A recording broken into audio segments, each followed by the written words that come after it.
మీ GK news నిజం మా గళం.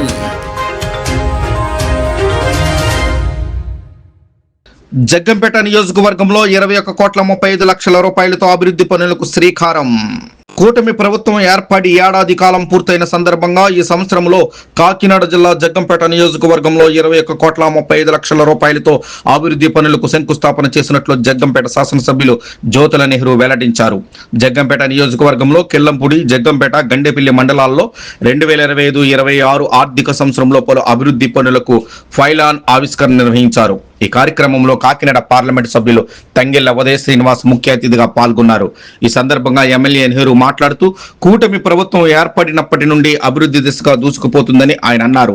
ప్రజలకు సంక్షేమం అందించడమే రాష్ట్ర ముఖ్యమంత్రి నారా చంద్రబాబు నాయుడు ముఖ్య ఉద్దేశమని, ముఖ్యమంత్రిగా ప్రమాణ స్వీకారం చేసిన తొలి రోజున డిఎస్సిపై తొలి సంతకం చేశారని, సూపర్ 6 హామీలలో మహిళలకు ఉచిత గ్యాస్, అన్నా క్యాంటీన్లు, ఎన్టీఆర్ భరోసా, సామాజిక భద్రత పెన్షన్ పెంపు, ల్యాండ్ టైటిలింగ్ యాక్ట్ రద్దు, ఈ నెల 12న తల్లికి వందనం, అన్నదాత సుఖీభావ వంటి పథకాలను చంద్రబాబు నాయుడు ప్రజలకు అందిస్తున్నారని ఆయన పేర్కొన్నారు.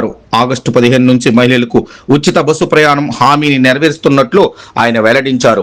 ఈ కార్యక్రమంలో కాకినాడ జిల్లా టీడీపీ అధ్యక్షులు జ్యోతుల నవీన్, జగ్గంపేట జనసేన ఇన్ఛార్జ్ తుమ్మలపల్లి రమేష్, దాట్ల కృష్ణవర్మ, 3 మండలాల కూటమి నాయకులు, అధికారులు, ప్రజాప్రతినిధులు అధిక సంఖ్యలో పాల్గొన్నారు.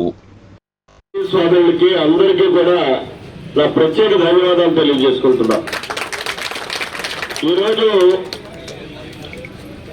ఏడాది అంటే 1 సంవత్సర కాలం కూటమి ప్రభుత్వం పాలన పూర్తి చేసుకున్న తర్వాత మనం ఏం చేసాం, ఏం చేయబోతున్నాం అనే దాన్ని ప్రజలకు ప్రధానంగా తెలియజేయాలనేటటువంటి ఉద్దేశంతో మన ప్రియతమ నాయకుడు చంద్రబాబు నాయుడు గారు వర్చువల్గా రాష్ట్ర వ్యాప్తంగా ఉన్నటువంటి అభివృద్ధి చేసినటువంటి వర్కులు, శాంక్షన్ ఇచ్చినటువంటి వర్కుల మీద ప్రారంభోత్సవాలు, శంకుస్థాపనలు కూడా వర్చువల్గా చేయడం జరిగింది. అక్కడ ఇప్పుడున్నటువంటి టెక్నాలజీని ఉపయోగించుకొని దాన్ని మనం 4 మండల పరిధుల్లోనే మనం 4 పైలాలను ఏర్పాటు చేసుకుని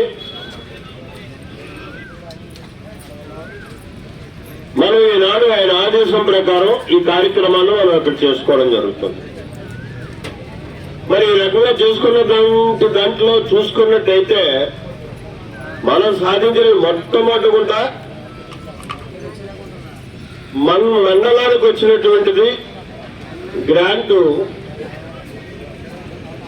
60 లక్షల రూపాయలు. మీకు ఈ రోడ్డు ఇచ్చాం, లేదా ఇక్కడ ఈ పథకాన్ని ఏర్పాటు చేస్తాం, ఈ నీరు ఇచ్చాం, మీరు పండించుకోవడానికి, పంట కలిగించడానికి మీకు ఇది ఇచ్చామని చెప్పినటువంటి పరిస్థితి ఉందా? లేదే. 5 సంవత్సరాలు పాలన చేసి తాళ్ళూరు లిఫ్ట్ ఇరిగేషన్ పడుకోబెట్టాడు. అదా సిద్ధశుద్ధి ప్రభుత్వాన్ని. 1 సంవత్సర కాలంలో ప్రణాళికలు తయారు చేసుకున్నాం. 60 కోట్ల రూపాయలు తొందరలో శాంక్షన్ ఇచ్చి తొందరలోనే టెండర్లు తీసుకోబోతున్నాం. హ్యాండ్స్ అనేటటువంటి విధానం ద్వారా 31,000 ఎకరాలకి నీరు ఇవ్వనటువంటి దౌర్భాగ్య ప్రభుత్వం ఏదైతే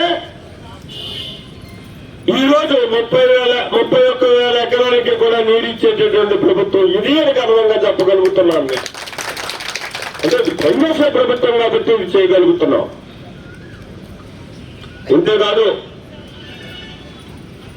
వీళ్ళు చేశారు, కేంద్ర ప్రభుత్వం యొక్క నిధులు తెచ్చారు.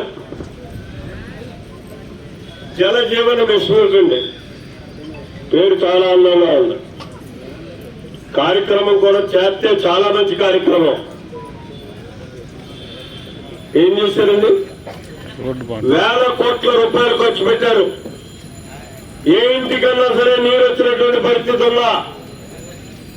ఎక్కడైనా కట్టినటువంటి ఓఎస్ఆర్కి కనెక్షన్ ఇచ్చినటువంటి పరిస్థితి ఉందా?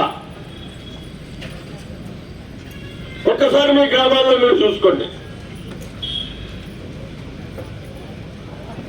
వాళ్ళు ఏం చేయబోతున్నా ప్రత్యేక ప్రణాళికతోటి అది రాష్ట్ర ప్రభుత్వం నిధులు తెస్తానా, కేంద్ర ప్రభుత్వం నిధులు తెస్తానా, మా అబ్బాయితోటి కలిసి పథకాన్ని తయారు చేస్తున్నాను, ప్రయత్నాలు మొదలు పెడతాను, ఖచ్చితంగా చేసి తీరుతాను.